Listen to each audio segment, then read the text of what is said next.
बिस्मिल्लाहिर्रहमानिर्रहीम। दोस्तों अस्सलाम वालेकुम।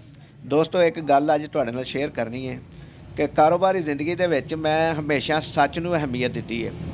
मैं एक अखबार दे विच एक मसला पढ़िया सी, ਉਹ ਸੱਚਾ ਸੀ ਝੂਠਾ ਸੀ ਜਿਸ ਤਰ੍ਹਾਂ ਦਾ ਵੀ ਸੀ। ਲੋਕੀ ਕਈ ਉਸ ਮਸਲੇ ਨੂੰ ਉਸ ਗੱਲ ਨੂੰ ਨਹੀਂ ਸਮਝਦੇ, ਲੇਕਿਨ ਮੈਂ ਉਸ ਗੱਲ ਦੇ ਉੱਤੇ ਅਮਲ ਕਰਕੇ ਤੇ ਕਾਰੋਬਾਰ ਕੀਤਾ। ਅਖਬਾਰ ਵਿੱਚ ਪੜ੍ਹਿਆ ਸੀ ਇੱਕ ਮੁਫਤੀ ਸਾਹਿਬ ਦਾ, ਉਹਨਾਂ ਲਿਖਿਆ ਸੀ ਮਸਲਾ ਕਿ ਜਿਹੜਾ ਬੰਦਾ ਇੱਕ ਚੀਜ਼ ਵੇਚਦਾ, ਜਿਹੜਾ ਇੱਕ ਚੀਜ਼ ਵੇਚਣ ਦੇ ਉੱਤੇ ਜਿਹੜਾ ਬੰਦਾ ਦੋ ਰੇਟ ਕਰਦਾ, ਨਗਦ ਦਾ ਵੱਖਰਾ ਤੇ ਉਧਾਰ ਦਾ ਵੱਖਰਾ, ਉਹਨਾਂ ਨੂੰ ਉਸ ਕਾਰੋਬਾਰ ਨੂੰ ਨਾ ਕਿਹਾ ਸੀ ਕਿ ਇਹ ਸੂਦ ਦਾ ਕਾਰੋਬਾਰ ਹੈ। ਕਿਉਂਕਿ ਮਾੜਾ ਬੰਦਾ ਹੀ ਉਧਾਰ ਮੰਗਦਾ ਅਤੇ ਜੇ ਮਾੜੇ ਬੰਦੇ ਕੋਲ ਤੁਸੀਂ ਵੱਧ ਪੈਸੇ ਲੈਣੇ ਨੇ, ਅੱਗੇ ਹੀ ਉਹ ਤੰਗਦਸਤ ਹੈ ਅਤੇ ਉਹਦੀ ਤੰਗਦਸਤੀ 'ਚ ਮਜ਼ੀਦ ਇਜ਼ਾਫਾ ਹੋ ਜਾਏਗਾ ਅਤੇ ਫਿਰ ਤੁਹਾਡਾ ਕਾਰੋਬਾਰ ਅੱਛਾ ਨਹੀਂ ਹੈ।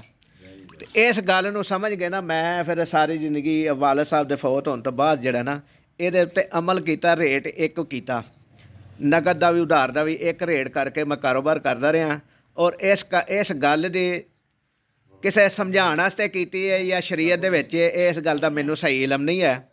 ਮੈਂ ਉਹਨਾਂ ਮੁਫਤੀ ਸਾਹਿਬ ਨੂੰ ਵੀ ਮਿਲਿਆ ਸਾਂ ਜਿਨ੍ਹਾਂ ਨੇ ਲਿਖਿਆ ਸੀ ਮਸਲਾ ਅਖਬਾਰ ਦੇ ਵਿੱਚ, ਅਤੇ ਮੁਲਾਕਾਤ ਕਰਕੇ ਵੀ ਅਤੇ ਉਹਨਾਂ ਵੀ ਫਿਰ ਸਮਝਾਇਆ ਕਿ ਅੱਛੀ ਗੱਲ ਹੈ ਕਿ ਤੁਸੀਂ ਅਗਰ ਤੇ ਅਮਲ ਕਰਦੇ ਹੋ ਤਾਂ ਉਹਦੇ ਅਮਲ ਦੀ ਵਜ੍ਹਾ ਤੋਂ ਮੈਂ ਆਪਣੇ ਸ਼ਹਿਰ ਦੇ ਵਿੱਚ ਸਭ ਤੋਂ ਛੋਟਾ ਕਾਰੋਬਾਰੀ ਸਾਂ।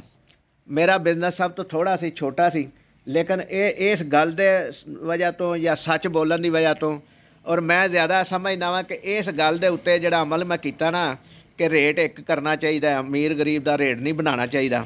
ਇੰਨੀ ਬਰਕਤ ਪਈ ਕੰਮ ਦੇ ਵਿੱਚ ਕਿ ਲੋਕੀ ਸਾਡੇ ਨਾਲ ਦੇ ਕਾਰੋਬਾਰੀ ਜਿਹੜੇ ਸਾਡੇ ਨਾਲ ਦਾ ਬਿਜ਼ਨਸ ਕਰਦੇ ਨੇ, ਸਾਡੇ ਤੋਂ ਸੌਖੇ ਵੀ ਨੇ ਅਤੇ ਉਧਾਰ ਮਾਲ ਵੇਚਦੇ ਸਨ। ਸਾਡਾ ਮਾਲ ਵਿਕਦਾ ਹੀ ਉਧਾਰ ਸੀ, ਲੇਕਿਨ ਮੇਰੇ ਕੰਮ ਦੇ ਵਿੱਚ ਬਰਕਤ ਇਸ ਤਰ੍ਹਾਂ ਦੀ ਪਈ ਕਿ ਮੇਰਾ ਕੰਮ ਮੈਨੂੰ ਐਡਵਾਂਸ ਪੈਸੇ ਮਿਲਣ ਡਾ ਪਏ।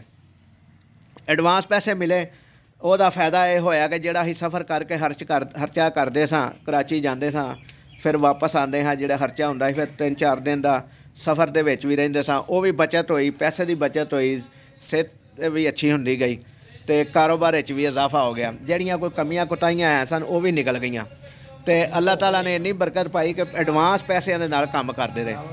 ਲੇਕਿਨ ਜਦੋਂ ਕਾਰੋਬਾਰ ਖਤਮ ਹੋਣ ਲੱਗਾ, ਕਰੋਨਾ ਜਦੋਂ ਆ ਗਿਆ, ਕਾਰੀਗਰ ਅੱਗੇ ਪਿੱਛੇ ਹੋਣ ਡੇ ਪਏ ਅਤੇ ਰਿਜ਼ਕ 'ਚ ਜ਼ਰਾ ਕਮੀ ਆਈ, ਅਤੇ ਉਸ ਵਕਤ ਵੀ ਇਸ ਇਤਕਾਦ ਦੇ ਉੱਤੇ, ਇਸ ਗੱਲ ਦੇ ਉੱਤੇ ਅਮਲ ਕੀਤਾ ਕਿ ਅੱਲਾਹ ਤਾਲਾ ਕੋਲ ਰਿਜ਼ਕ ਹੈ।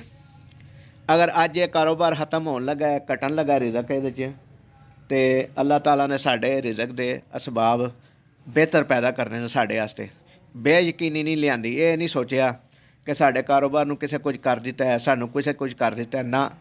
ਹਮੇਸ਼ਾ ਆਪਣੇ ਅਮਲ ਦੇ ਨਾਲ ਹੀ ਇਨਸਾਨ ਦੀ ਜ਼ਿੰਦਗੀ ਬਣਦੀ ਹੈ, ਚੰਗੀ ਵੀ ਅਤੇ ਮੰਦੀ ਵੀ। ਇਨਸਾਨ ਦਾ ਆਪਣਾ ਅਮਲ ਅੱਛਾ ਹੋਵੇ, ਇਨਸਾਨ ਦੇ ਆਪਣੀਆਂ ਗੱਲਾਂ ਅੱਛੀਆਂ ਹੋਣ, ਆਪਣੇ ਤਰੀਕੇ ਅੱਛੇ ਹੋਣ, ਅਤੇ ਇਨਸਾਨ ਦਾ ਰਿਜ਼ਕ ਕਦੀ ਨਹੀਂ ਘਟਦਾ, ਕਿਉਂਕਿ ਉਹਦੇ ਮੁਕੱਦਰਾਂ ਦੇ ਜਿਹੜੇ ਲਿਖੇ ਉਹਨੂੰ ਮਿਲਣਾ ਹੀ ਮਿਲਣਾ। ਉਹਦੇ ਮੁਕੱਦਰਾਂ ਦਾ ਰਿਜ਼ਕ ਲਿਖਿਆ ਜਦੋਂ ਮਿਲਣਾ ਅਤੇ ਫਿਰ ਨਾ ਕੋਈ ਖੋ ਸਕਦਾ ਜੇ ਅਤੇ ਨਾ ਕੋਈ ਉਹਨੂੰ ਘੱਟ ਕਰ ਸਕਦਾ ਜੇ। ਇਹ ਰੱਬ ਕੋਲ ਇਖਤਿਆਰ ਹੈ।